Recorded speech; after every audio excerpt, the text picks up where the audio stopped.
What makes you think that I'm an answer if you ain't mine? Hey, y'all know what this is. If you're a real ninja, you know it. Hit the like button. You want to be a real ninja? Hit the subscribe button, baby. Yes, sir. Show the algorithm you ain't no bigot. Show the algorithm you all about that diversity and inclusion. Ladies in the chat, shout out. If you're a Night Rider, let me know in the chat. If you're a Night Rider, she fucks niggas, y'all. Take this down, man. I'm trying to tell you. Woo!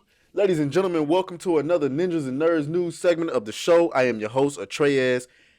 Hit the goddamn like button. Alright? Guys, follow me on Twitter. Follow me on TikTok. Follow me everywhere, alright? Let's go ahead and dive straight into the news. Oh, say it ain't so. I can't believe it. I cannot believe it. How could Rings of Power fail to not be one of the top streaming services in all of America last year? I mean, they had $1 billion budget. This is so surprising. Not.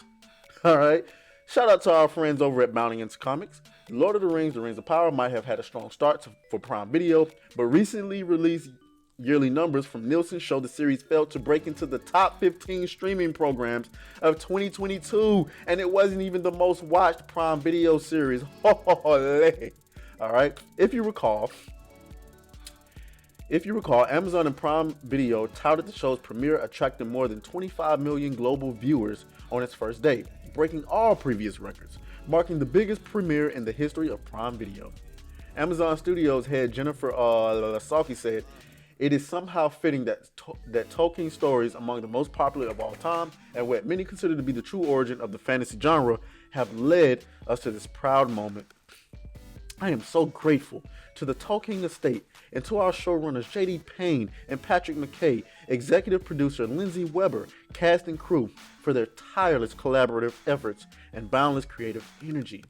And it is the tens of millions of fans watching, clearly as passionate about the Middle-earth as we are, who are our true measures of success. However, as anyone who followed our coverage regarding Nielsen's weekly release of viewership data, it was quickly apparent that a lot of people might have tuned in initially, but as quick as they tuned in, they checked out. Not only did Nielsen's weekly figures indicate this, but Nielsen's newly released annual figures for 2022 appear to confirm it as well. In a blog post published in January, Nielsen revealed charts for the top 15 streaming programs of 2022, the top 15 original streaming programs of 2022, the top 15 acquired streaming programs of 2022, and the top 15 streaming movies of 2022. Prime Video's The Lord of the Rings, Rings of Power did not chart on Nielsen's top 15 of streaming programs, which tracks audience viewerships in the United States via minutes watched. As you can see below, The Rings of Power was beat by a bevy of Netflix original programming, including Stranger Things, Cobra Kai, Bridgerton, Dahmer, The Umbrella Academy, and The Crown, among others. Look at all these. Look at all these. Do you see them anywhere? No. Not only, come on, Bounding. Y'all be killing me. Not only did The Rings of Power not show up in the top 15 streaming programs overall, but it only managed to make the 15th spot for Nielsen's top 15 streaming programs originals. It was beat by the likes of Stranger Things, Ozark, Wednesday, Cobra Kai. Yeah, we get it. But maybe the most interesting figure from this chart is that Lord of the Rings of Power wasn't even in the best performing Prime Video series. That honor belongs to The Boys, which posted over 1 billion more minutes watched than The Rings of Power. Holy.